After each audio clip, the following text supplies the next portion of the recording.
You're listening to the Newman Bond, the official podcast of Newman University. On this episode, we hear firsthand from Newman students Katie Stewart and Ezekiel Kemboi about their experience during the summer Guatemala Study Serve program. Since 2006, Newman University has offered intensive Spanish studies abroad, with 2023 being the 10th program in Guatemala. More than 117 Newman students and faculty have participated in the program, completing months of preparation beforehand with studies of Spanish, intercultural communication, and history. The 2-month program is divided into 5 parts. 1. Pre-departure and getting acquainted with the new country. 2. Followed by a service week and meeting host families. 3. An intensive language program complete with excursions, speakers, sports activities, hiking, and more. 4. A pilgrimage through a community of note, and ending with 5. Coming back to their host families for a final service week.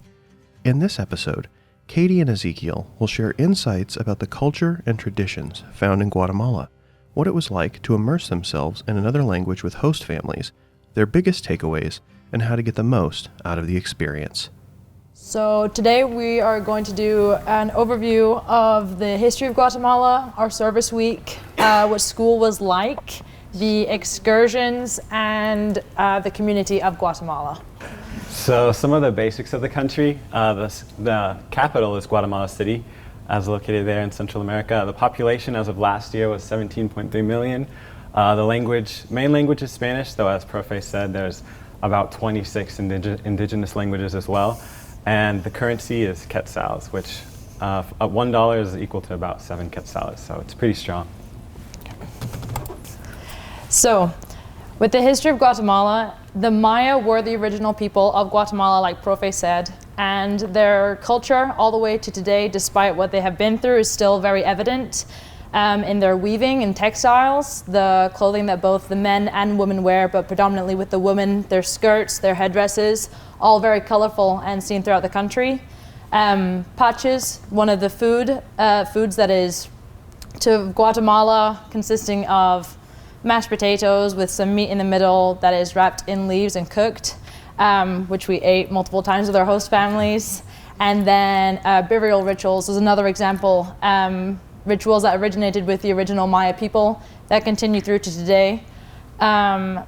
Turmoil began when the Spanish conquistadors arrived. They disrupted the Maya way of life and instituted a hierarchy that didn't previously exist, and they put themselves on top. They exploited the people, they exploited the land, and this unrest continued through to the 20th century with the taking over of the military government. There was much civil unrest. There was much injustice, violence, torture, people being disappeared and not being heard of again from their families. They didn't know what was going on. Like Profe said, with Father Stanley Rother, went to Guatemala and worked with the people, stood up with the people against the dictatorships. He can be seen often wearing a stole that was common for the women to wear, and he wore it in solidarity with them. And he even learned one of the native languages to that group of people, which would not have been an easy task. And he continued his work through to his murder. And then another example was Bishop Gerardi, who also did much for the people of Guatemala in making sure that the people who were being disappeared, their stories and the stories of their family were told, so these people would never be forgotten and the injustice that they were faced wouldn't be covered up. Until he also was murdered. In the picture you can see of Ezekiel and I, that was in the area where he was murdered in his home in Guatemala City. And we were able to go into the garage, and then more had been done in the surrounding rooms to pay tribute to his life and the work that he had done. There was new hope. We were speaking with some of the people of Guatemala as we were there during the elections of their new president. Corruption still exists. We learned that one of the daughters of the dictators who was responsible for much of the bloodshed in Guatemala was running for president, which obviously not only was her father a dictator who had done terrible, horrible things, it was also in their constitution that the relations of a former president cannot run, but there she was running for president. So that sort of corruption was very evident. But thankfully, in August, we heard that Arevalo, the candidate that many of the people that we were around wanted to win, won. So we're hoping that this will be a new leaf, a new chapter for Guatemala. Nice. And so our service week is, as Profe said, the first week of our trip. It's located in the area La Labor in the bigger city of San Pedro Ampuc. And this is where we get to meet our host families for the first 5 or 6 days, and we'll have an itinerary of some of the projects that we'll be assisting with. So some of the things we did this year was we helped out at a primary school. Here we had created on the inside of the school a little playground game for the kids to play around with during their downtime. And on the exterior we had built somewhat of a fence in an area for the children to sit and play. And when we were leaving, it was like in our last day, they had built a little fence or a little goal for them to play soccer. So that was a great time spending with the children. And then we had gone up to a family that was in need of assistance. We had created a rainwater harvester and a stove for them, or we had at least helped with it.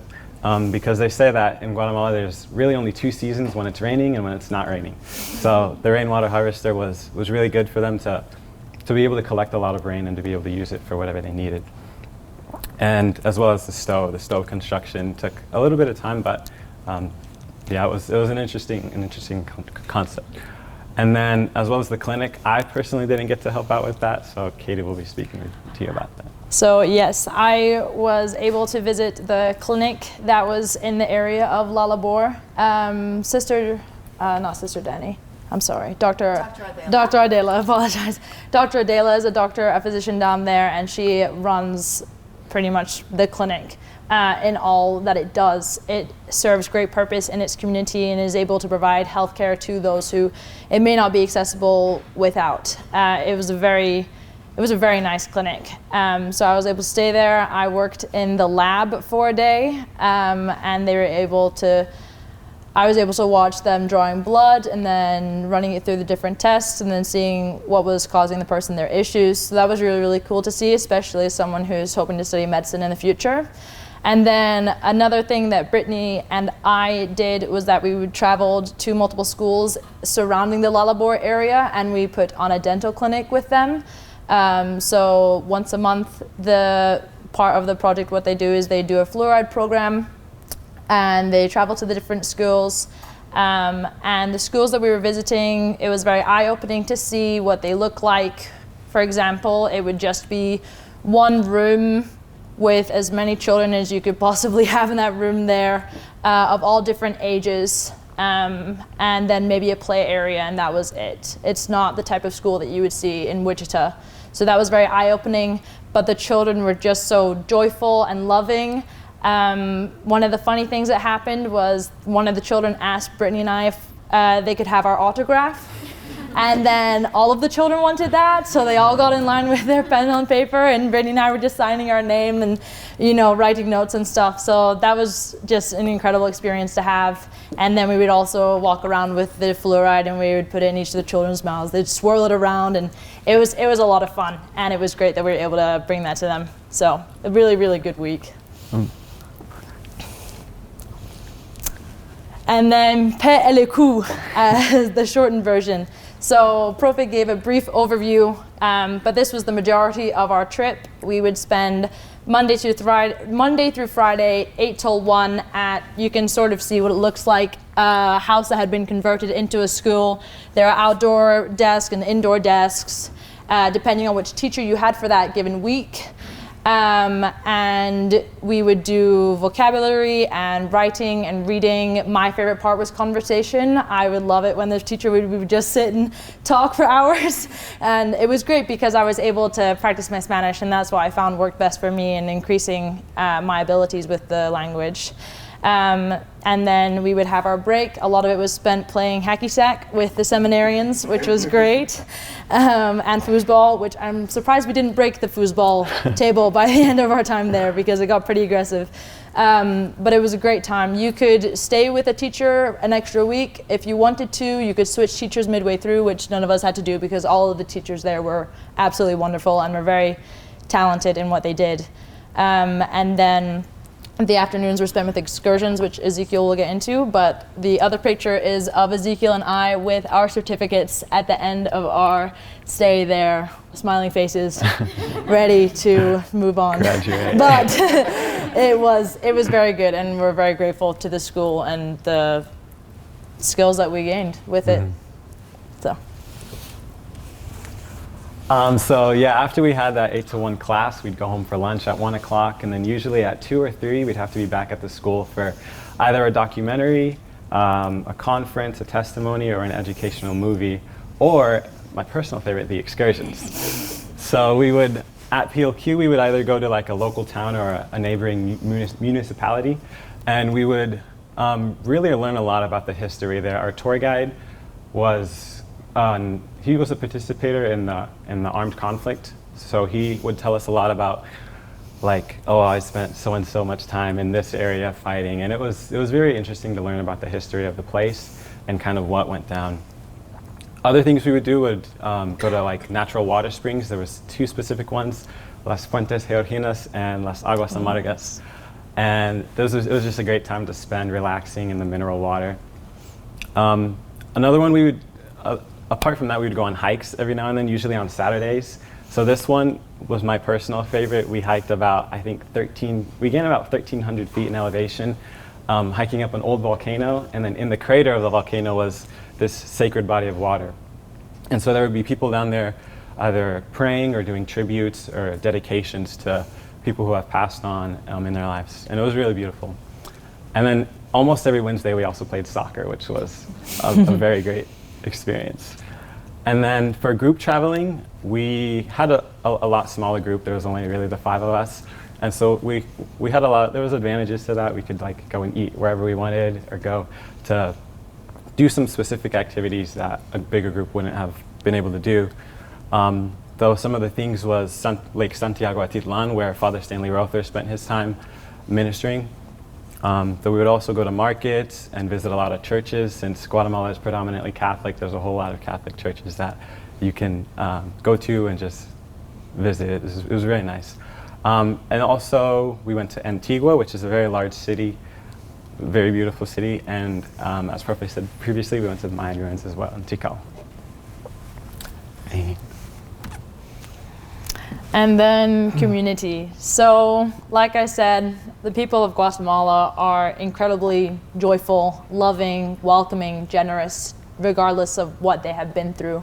When we were studying in our pre-departure class with Profe of what these people and their families have been through pretty recently, you would think that there's still much anger, resentment that flows throughout the community, but you couldn't tell that. Mm-hmm. That was what it was. They were very welcoming. And so with our host families, something special that happened to me was during our time spent at the service week, my gran passed away, and that was very difficult to experience the love of a family member being so far away from family, and then also having to figure out how I would tell my host mother in Spanish that someone had passed away in my life, because I didn't really know how to do that. But I think she could tell by my tears that something was wrong, and we were able to eventually get it communicated, and she just automatically hugged me. This woman who had known me for maybe 48 hours, automatically taking care of me. And then that following evening, we went to Mass because it was a Sunday, and in this large church, I knew nobody, and the priest during the homily spoke directly to me, just sharing, sorrows, but also welcoming and loving and taking care of me. And that was incredibly, incredibly important, and I think spoke volumes about the type of people that were part of that community.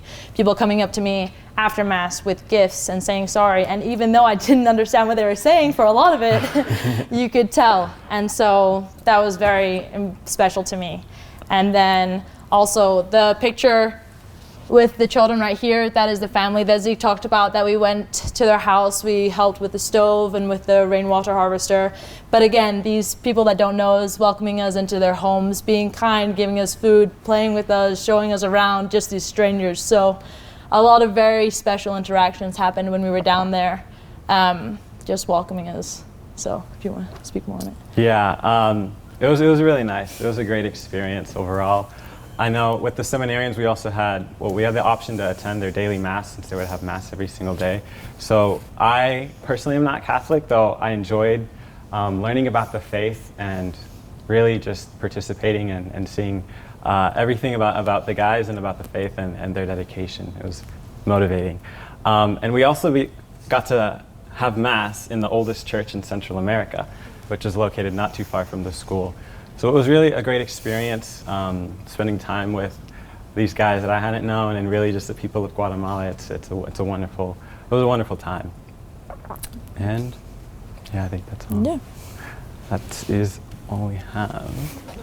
So we'd like to say thank you, of Special course, thanks. to the Gerber Institute for making this trip possible. And then also a special thank you to Prof. Von Traeger and Prof. Cynthia, who put in countless hours of work and organization into making this such a special experience. And then also to Father Sam Brand and Father John Stang, who are the two priests that accompanied the seminarians, helped make all of the masses possible, and were just a lot of fun to be around. And then of course Sister Danny, with that initial connection with Guatemala that continues through to today. So thank you. Thanks. Thank you for joining us. You've been listening to the Newman Bond, the official podcast of Newman University. I was like, what? I have no idea. I get a lot more blessings out of it. Really fun experience. Really the Newman experience.